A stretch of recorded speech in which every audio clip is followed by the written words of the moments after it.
Hello, and welcome back to the Math 0362 Test 5 review. This is part 2. So, you have an ad that has an area of 63 square inches.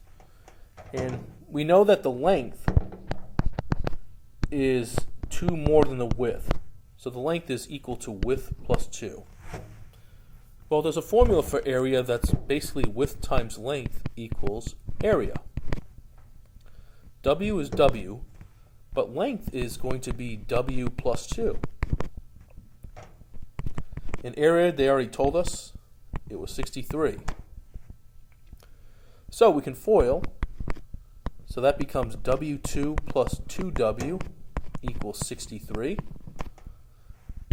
And because of the W2, we're going to have to move everything to one side. So that means minus 63. So you get W2 plus 2W minus 63. This will FOIL. W2 becomes W and W. And two numbers that make 63 that I like are plus 9 and minus 7. So if you do the opposites, you get W equals negative 9 and W equals 7. Now, although you got two answers, you're only going to use the positive. Because length and width is a measurement, and measurements can only be positive. It can never be negative. So that means the width is 7, and the length is going to be 7 plus 2, which is equal to 9. Question 11. The product of two consecutive integers is 19 more than their sum.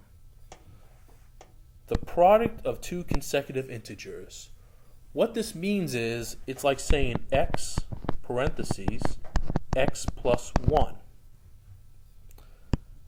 19 more than their sum. What that means is x plus 1 plus 19. So right now we have a lot of terms to combine. X will distribute, so that becomes x2 plus 1x. And that's going to equal to 2x plus 20.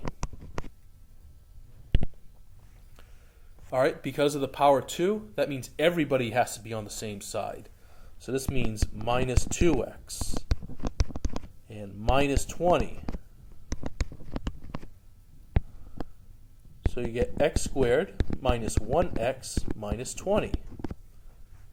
And this will factor. X squared becomes x and x. And 20, I like 5 and 4.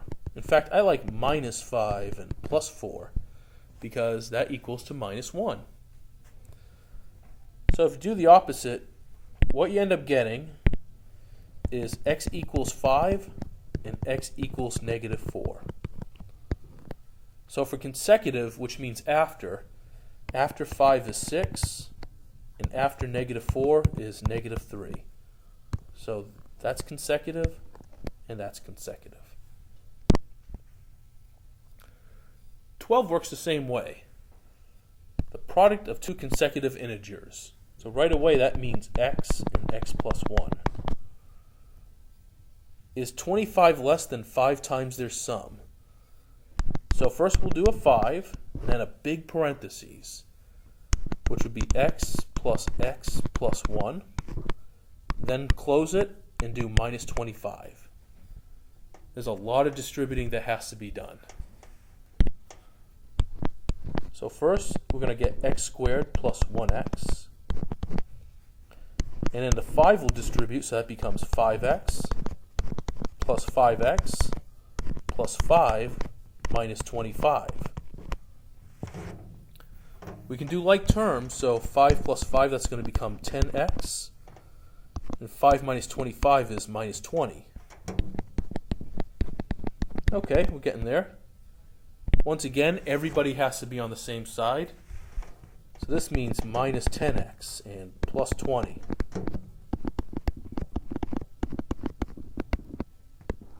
So we're going to get x squared minus 9x plus 20. And the good news is this factors. X squared becomes x and x, and 20 becomes 4 and 5. -4 and -5. Okay, so if you do the opposite, that means x equals 4 and x equals 5. So for consecutive, the number that comes after 4 is 5, and after 5 is 6. So 4, 5, and 5, 6. 13. So the rectangle has an area of 36. Find the length and width. This time they gave you the length and width. So it's going to go x plus 6 times x minus 3 equals 36.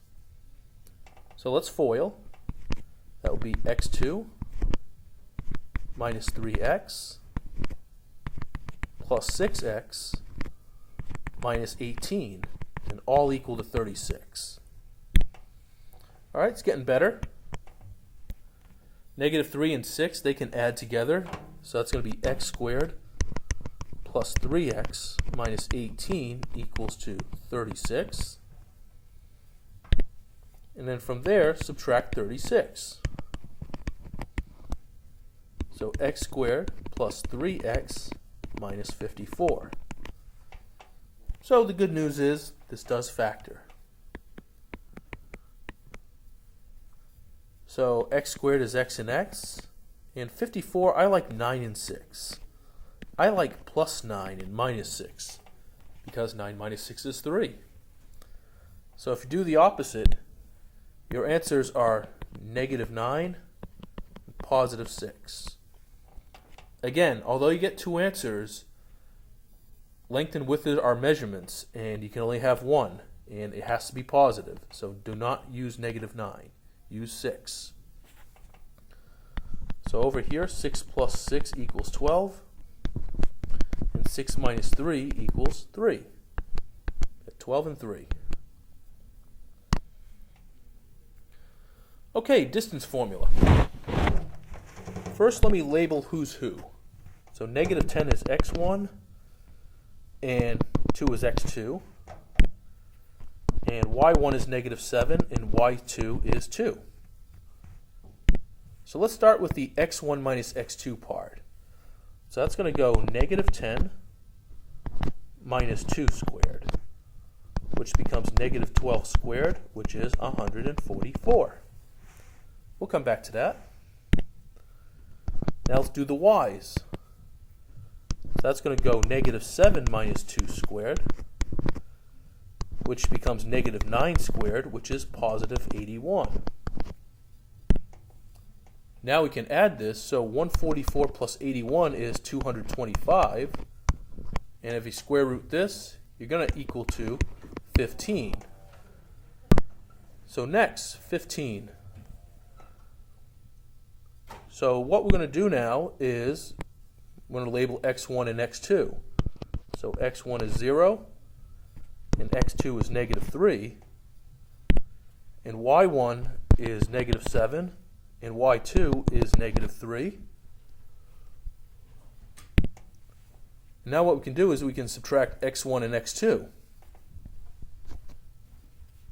So that's going to be 0 minus -3. Two negatives is a positive, so 0 plus 3 is 3.